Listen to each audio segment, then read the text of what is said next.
মিথুন রাশির জাতক জাতিকাদের ক্ষেত্রে এই মাসটা কিন্তু উত্থান পতনে ভরা কিন্তু হতে পারে। পারিবারিক জীবনে কিন্তু অশান্তি হওয়ার কিন্তু সম্ভাবনা রয়েছে।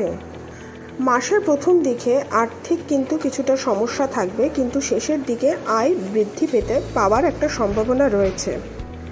দীর্ঘ ভ্রমণ ক্লান্তিকর হওয়ারও সম্ভাবনা রয়েছে, মানে যারা অনেক দিন ধরে ভ্রমণ করছেন তাদের ক্ষেত্রে এই ক্লান্তিকর হওয়ার কিন্তু একটা সম্ভাবনা রয়েছে। আর চাকরির ক্ষেত্রে কিন্তু কঠিন চ্যালেঞ্জগুলোকে আপনাকে কিন্তু স্বাগত জানাতে হবে।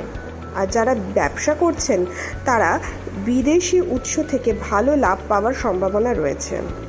আর যারা শিক্ষার্থী তাদের উদ্দেশ্যে মাসের প্রথম দিকে তারা পড়াশোনা থেকে ভালো সাফল্য পেতে পারে। আর প্রেমের ক্ষেত্রে মাসের প্রথম দিকটা বেশ অনুকূল থাকবে। আর বিবাহিত জীবনযাপনকারী ব্যক্তিদের কিছু চ্যালেঞ্জের মুখোমুখি কিন্তু হতে পারে। আর এই সময় কিন্তু স্বাস্থ্যের কোনো কিছু অসুবিধা হওয়ার সম্ভাবনা রয়েছে এবং স্বাস্থ্যের জন্য অনেক কিছুর কিন্তু আপনাকে চ্যালেঞ্জের সম্মুখীন হতে হবে। তো সেই জন্য আত্মবিশ্বাসটা কিন্তু দুর্বল করবেন না, সব কিছুর সাথে মোকাবিলা করবেন।